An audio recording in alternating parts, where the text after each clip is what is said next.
کہ جب کوئی بیمار پڑتا تو اس کے لیے کہا گیا کہ پہلے تو آپ نماز پڑھیں، اللہ سے رجوع کریں، پھر اس کے بعد پھر کہا کہ صدقہ کریں، اور اگر پھر بھی آرام نہ آئے تو تب آپ جا کر کسی طبیب سے رجوع کریں۔ تو یہاں ہمارے یہاں معاملہ بالکل عین الٹ ہو گیا کہ جب سارے راستے بند ہوتے دکھائی دیتے ہیں، ظاہری راستے بند ہوتے دکھائی دیتے ہیں، تو تب ہم اس بڑی قوت والے اللہ کو پکارتے ہیں کہ جو ہر شے پر قادر ہے۔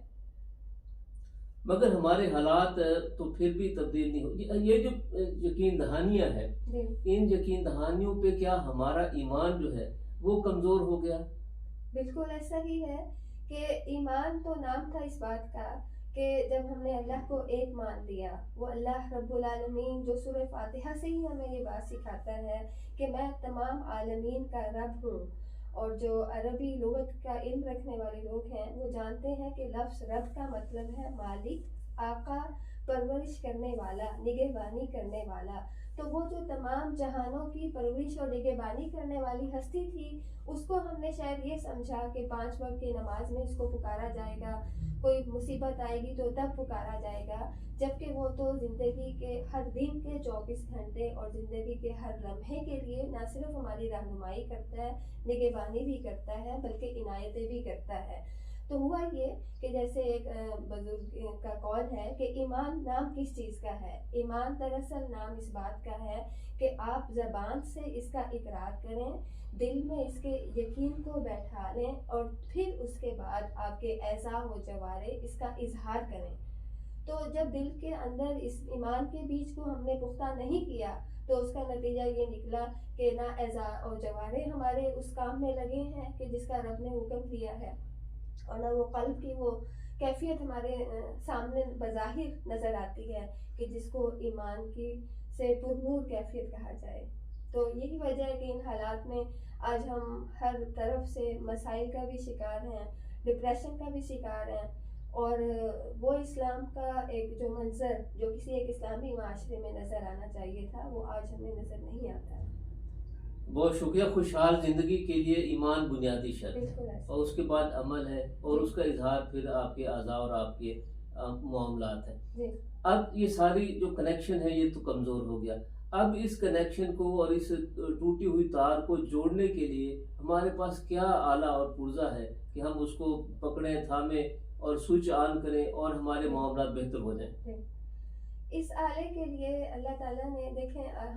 میں تو اکثر جو مثال دیا کرتی ہوتی ہوں وہ یہی کہ آپ دنیا میں جب اپنے کسی ضرورت یا مسئلے کے لیے کسی بھی آفس، کسی بھی بڑے سربراہ کے پاس جاتے ہیں تو آپ رابطہ پہلے اس سے استوار کرتے ہیں، کچھ دیکھتے ہیں کہ کون ایسا ہو کہ جو آپ کی اس تک رسائی کرا سکے، جس تک جیسے جہاں آپ کی اپروچ ہو سکے وہاں تک آپ کوشش کرتے ہیں حتی الامکان۔ لیکن یہ وہ رب ہے کہ جو ہر دن میں 5 مرتبہ ہمیں پکارتا ہے، اور وہ کہتا ہے کہ حی علی الصلاۃ، حی علی الفلاح، اس کی پکار آتی ہے، وہ بادشاہ خود کہتا ہے کہ تم میرے دربار میں حاضری دو۔ وہی اللہ بادشاہ حقیقی ہم سے کہتا ہے، قرآن میں رب نے فرمایا کہ ان اللہ یحول بین المرء وقلبہ، کہ بے شک اللہ انسان اور اس کے دل کے درمیان حائل ہے۔ تو وہ اللہ تو ہم سے اتنا قریب ہے، وہی رب کہتا ہے کہ نحن اقرب الیہ من حبل الورید، کہ ہم تو انسان کی شارک سے بھی زیادہ قریب ہیں، پھر ہمیں کیوں بظاہر دنیاوی اسباب کی طرف جانے کی ضرورت ہے؟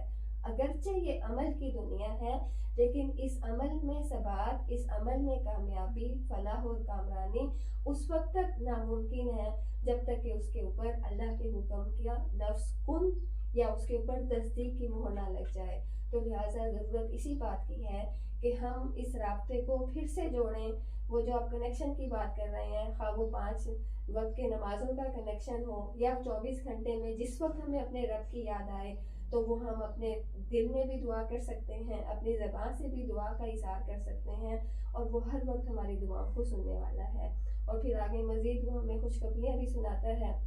حدیث پاک میں ہمیں ذکر ملتا ہے کہ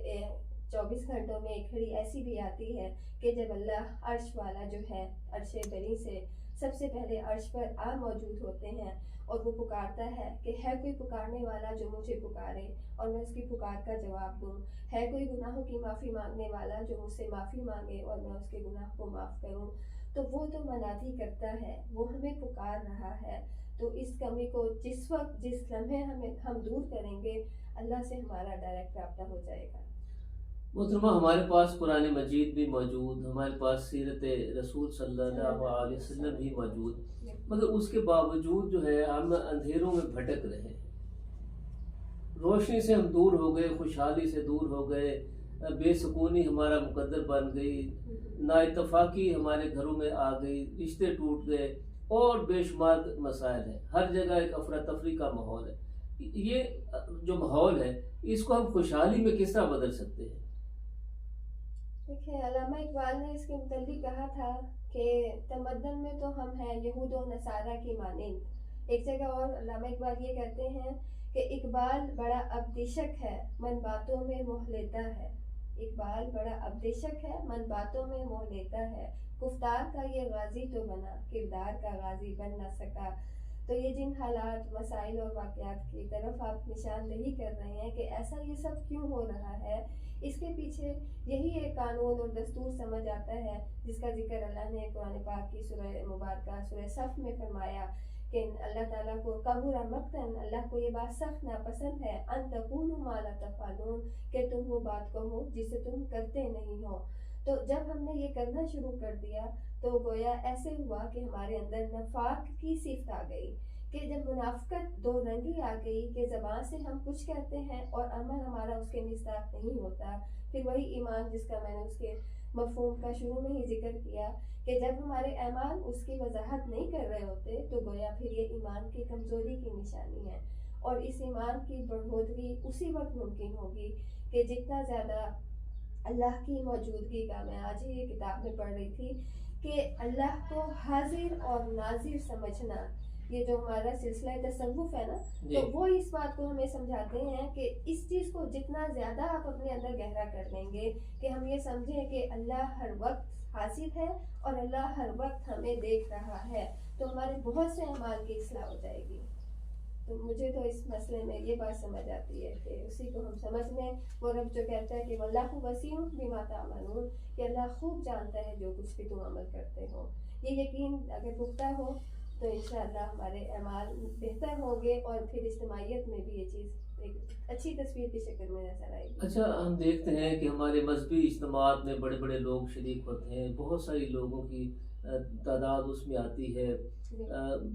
مساجد بھی بھری ہوتی ہیں اور بھی کھلے میدانوں میں بھی ہوتا ہے، دعائیں ہو رہی ہیں، نمازیں پڑھی جا رہی ہیں، مگر ان میں کوئی اثر بھی نظر آتا ہے؟ یہ جو آپ اثر کی جو بات کر رہے ہیں نا، تو جیسے میں پھر اقبال ہی کے اشعار کا ایک مفہوم ذہن میں آ رہا ہے کہ ہمارے اندر اذان بلالی نہیں رہی، وہ روح ختم ہو گئی ہمارے اندر سے کہ جس کی وجہ سے وہ لوگ جڑا کرتے تھے، ایک بات۔ دوسرا یہ کہ قرب قیامت کی نشانیوں میں سے آپ صلی اللہ علیہ وسلم نے یہ بھی ہمیں بتایا کہ جب قیامت قریب ہوگی تو بہت نمازی تو مسجد میں ہوں گے لیکن دل ان کے ایمان سے خالی ہوں گے۔ ان چیزوں سے قطع نظر ایک اور چیز کو اگر ہم دیکھیں، مثبت پہلو کی طرف ہم جائیں کہ یہ بھی اللہ کا بہت کرم ہے کہ ہم جیسے بھی ہیں، جیسے بھی گناہ گار ہیں، اپنے غلاظتوں میں لتھڑے ہیں، لیکن بندہ درماندہ جو ہے وہ بہرحال اپنے رب کی طرف رجوع کر رہا ہے، وہ مساجد کا رخ کر رہا ہے، وہ خانقاہوں میں جا رہا ہے، وہ بڑے بڑے جلسوں اور تبلیغی اجتماعات کا ایک حصہ بن رہا ہے۔ تو یہ چیز تو ایک مثبت پہلو ہے جس کے اوپر ہمیں چاہیے کہ ہم شکر ادا کریں۔ پھر سوچنے کی بات یہ ہے کہ آخر اس کا اثر اور اچھا جو اس کا جسے کہنا چاہیے نا نچوڑ اور جوہر ہمیں نہیں مل رہا۔ میں اس کے متعلق یہ سمجھتی ہوں کہ ہمارے ہاں ہر فرد انفرادی طور پر تو یہ چاہتا ہے کہ میں اچھی بن جاؤں، پھر فرد جیسے میں چاہوں کہ میں اچھی بن جاؤں، میں اپنے کمرے کے جائے نماز پہ بیٹھ کر اللہ اور ذکر اور تلاوت سب کچھ کروں، لیکن جو اس میرے ارد گرد کی جو غلاظتیں اور گندگی ہیں، اس اجتماعیت کی فکر ابھی ہمارے اندر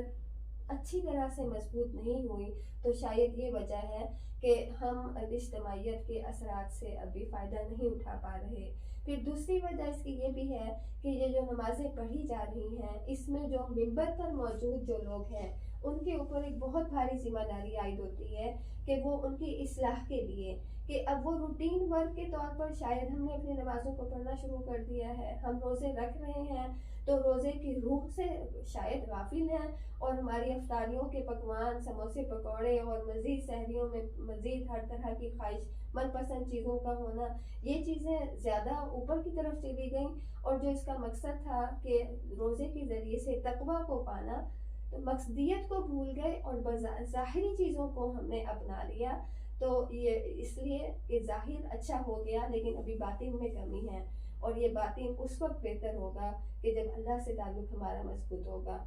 آج کا جو ماہ رمضان کے ایام ہیں جی اور اس میں تقوی پہ بڑا زور دیا گیا، قرآن ہاں جی. مجید میں بھی فرمایا گیا، حدیث مبارکہ میں بھی بڑی بڑی ترغیب آئی ہیں، ہاں جی. اور آج کل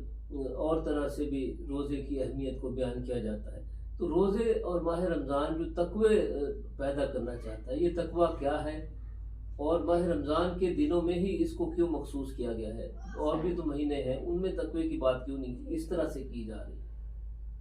اس کے پیچھے وہی ہمارا عین الیقین ہے، کیونکہ میرے رب نے خود قرآن میں فرمایا یا ایھا الذین آمنوا کتب علیکم الصیام، کہ اے ایمان والو تم پر روزے فرض کیے گئے جیسا کہ تم سے پہلے لوگوں پر فرض کیے گئے تھے. اللہ نے پھر آگے فرمایا کہ یہ گنتی کے چند دن ہیں، پھر کہا گیا کہ یہ کیوں فرض کیے گئے، لعلکم تتقون، تاکہ تم تقوی اختیار کر لو. تو وہ اللہ رب العزت جس نے ہم پر روزوں کو فرض کیا، وہی ہم سے یہ چاہتا ہے کہ اس ماہ مبارک کے ذریعے ہم تقوی حاصل کر لیں. اصل میں ہوتا یہ ہے کہ سال کے جب 11 مہینے ہم اپنی من چاہی زندگی گزارتے ہیں، شیطان کی معیت میں گزار رہے ہوتے ہیں، نفس کی خواہشات کو پورا کرتے ہوئے گزار رہے ہوتے ہیں، تو جب یہ 12واں مہینہ ہمیں اللہ عطا کرتا ہے، وہ اللہ جو غفور الرحیم اللہ ہے، وہ اللہ جو ہم سے سب سے بڑھ کر محبت کرتا ہے، وہ دراصل یہ چاہتا ہے کہ میرا بندہ اس ماہ مبارک میں اب اللہ کی رحمت سے اپنے گناہوں کی کوئی بخشش کا سبب بنا لے. کیونکہ حدیث مبارکہ میں ذکر ملتا ہے کہ یہ وہ ماہ مبارک ہے کہ جب اللہ تعالیٰ بندے کے لیے اس کی ایک نیکی کا اجر 10 سے 700 گنا تک بڑھا دیتے ہیں. اور یہ وہ نیکی ہے جس کے متعلق اللہ نے فرمایا الصوم لی، حدیث کے ذریعے بتایا گیا کہ الصوم لی وانا اجزی بہ، کہ روزہ میرے لیے ہے اور میں ہی اس کا اجر دوں گا. تو چنانچہ ایک اور حدیث پاک میں ذکر ملتا ہے کہ جس نے ماہ مبارک میں ایمان اور احتساب کے ساتھ روزے رکھے تو بخش دیے گئے اس کے گزشتہ گناہ.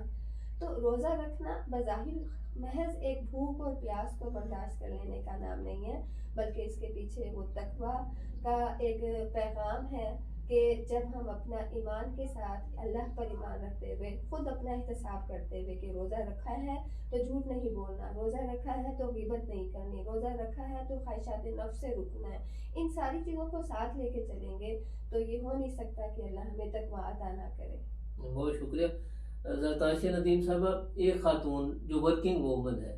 ظاہر ہے وہ گھر کی ذمہ داری بھی ادا کرتی ہے، بچے بھی سنبھالتی ہے، اپنی جاب پہ بھی جاتی ہے، اور ان ایام میں تو اس کی ڈیوٹی سحری اور افطار میں بھی بڑھ جاتی ہے.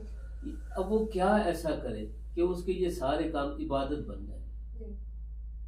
یہ بالکل اس میں ہم اپنے اگر جب تصور کو ٹھیک کر لیں گے نا، جو ہمارے ذہنوں میں کنسیپٹ ہے کہ صرف قرآن کا پڑھنا ہی ذکر ہے، بلکہ اللہ کے بندوں کی نشانی تو خود قرآن ہمیں یہ بتاتا ہے کہ عباد الرحمن کیسے ہوتے ہیں، یمشون علی الارض، کہ وہ زمین پر چلتے ہیں، ہونا نرم چال چلتے ہیں، جب کسی سے جاہل سے الجھتے ہیں تو قالوا سلاما کہتے ہیں، وہ زمین پر تکبر کی چال نہیں چلتے، جب وہ اپنے رزق کی تلاش کے لیے نکلتے ہیں تو وہ حرام سے گریز کرتے ہیں، اور اس وقت میں رزق کی تلاش کے وقت میں بھی اللہ ہی کو یاد رکھتے ہیں. جیسے آپ نے ذکر کیا ورکنگ ویمن کا، تو جو اپنی ذمہ داریوں، گھریلو ذمہ داریوں کے ساتھ ساتھ معاشرے کی تعلیم یا تربیت کی بھی کوئی ذمہ داری ادا کر رہی ہیں، تو وہ ایک قومی فریضہ بھی ادا کر رہی ہیں، اور کسی نہ کسی طریقے سے نسل نو کے اوپر ایک احسان کرنے کا بھی ذریعہ بن رہی ہیں. تو چنانچہ اگر وہ اسی تربیت میں بالفرض وہ اسکول میں جاتی ہیں، وہ ہاسپٹل میں جاتی ہیں، یا کسی بھی آفس میں کام کرتی ہیں، اگر وہ اس کے ٹائم، جو ان کے ٹائم آورز ہیں، ان کو ایمانداری سے پورا کرتی ہیں ایک بات، اور اس میں جو ان کے ذمہ فرض عائد کیا گیا ہوا ہے اس کو وہ اللہ کا